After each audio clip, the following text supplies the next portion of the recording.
শিল্পী সমিতির বার্ষিক একটা বনভোজন হয়। সেটা আসলে আমাদের একটু লেট হয়ে গেছে, আর হয়তো 15 দিন 1 মাস আগে হইলে আরও ভালো হইতো, বাট আমাদের পরিকল্পনাটা করতে একটু দেরি হয়ে গেছে। তো এটা শিল্পী পরিবারের আমাদের যারা শিল্পী আছি তাদের প্রতিটা শিল্পীর ফ্যামিলি এবং আমাদের চলচ্চিত্র রিলেটেড যারা আছে প্রডিউসার, টেকনিশিয়ান, তাদেরকে আমরা ইনভাইট করেছি অনেকেই।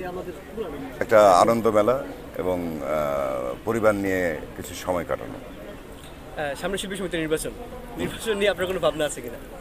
নির্বাচন আসলে প্রতিবারই তো আমরা 2 বছর অন্তর একটা নির্বাচন হয়, তো এটা পরিকল্পনা আছে, অবশ্যই আছে, বাট আমি কোন পদে দাঁড়াবো, তবে নিপুণের সঙ্গে আমি আছি।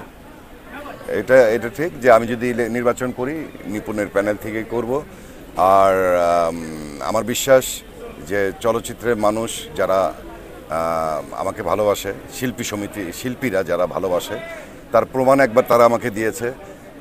2015 সালে আমি স্বতন্ত্রে মিশা জায়েদ প্যানেলে সাকিব মিশা প্যানেলের এগেনস্টে আমি স্বতন্ত্রে সাধারণ সম্পাদকে নির্বাচিত হয়েছিলাম শিল্পীদের ভালোবাসার কারণেই। সেই ধারাবাহিকতায় যদি আমি দাঁড়াই, অবশ্যই শিল্পীদের ভালোবাসা পাবো। এবং আমার আজকে শিল্পী সমিতির যে বাহ্যিক যে অবস্থানটা, এটা যখন সাকিব প্রেসিডেন্ট ছিল, আমি সেক্রেটারি ছিলাম, এবং আমাদের সময়কালে এই সুন্দর পরিবেশটা আমরা শিল্পীদের সময় কাটানোর জন্য করেছিলাম। এবং আমরা আসলে আমি বা এই যে নিপুণের প্যানেলও আমি ইসিতে ছিলাম, এবার ব্যস্ততার কারণে আমি কোনো বড় পোস্ট করতে পারিনি। তো আমাদের কথা হলো যে আমরা শিল্পীদের পাশে সবসময় ছিলাম এবং আগামীতেও থাকবো। নির্বাচন তো আসলে একটা দিনের ব্যাপার, যে প্যানেলই আসুক, যে প্যানেলই হোক, আমরা সবাই কিন্তু দিন শেষে সবাই এক। আজকে দীপজল, মিশা, এরা কিন্তু আমাদের পর কেউ না, এরাও আমাদের আপনজন।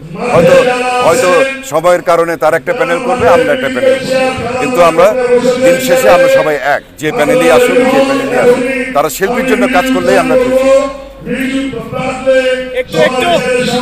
আগামী 3 দিন পরে আমি ডিক্লেয়ার দিব, আসলে জানতে পারবেন অবশ্যই, আকাশের চাঁদ উঠলে সবাই দেখতে পাবে। তবে নির্বাচন করব এটা ঠিক, বাট কোন পদটা করব এটা আমরা আসলে চেষ্টা করতেছি অন্যভাবে আর একটু সুন্দরভাবে সাজানো। সব কিছু মিলিয়েই আগামী 3-4 দিনের মধ্যে আপনারা জানতে পারবেন যে আমি কোন পদে দাঁড়াবো। সময়ের সঙ্গে পরিবর্তন হয় আসলে। আর চলচ্চিত্রের কিন্তু একটা সমস্যা না, বহুত সমস্যা আছে। হল, আমরা যখন চলচ্চিত্রে ঢুকলাম তখন 1400-1500 হল ছিল। যে আমার পাশে আমার বন্ধু অভিনেতা লিটন হাসমি এবং একজন প্রযোজক, এও কিন্তু জানে, আমরা যখন ঢুকছি তখন 1400-1500 হল ছিল, এখন সেটা দাঁড়িয়েছে 250-300-400 হল, আরো কম। যে কারণেই এই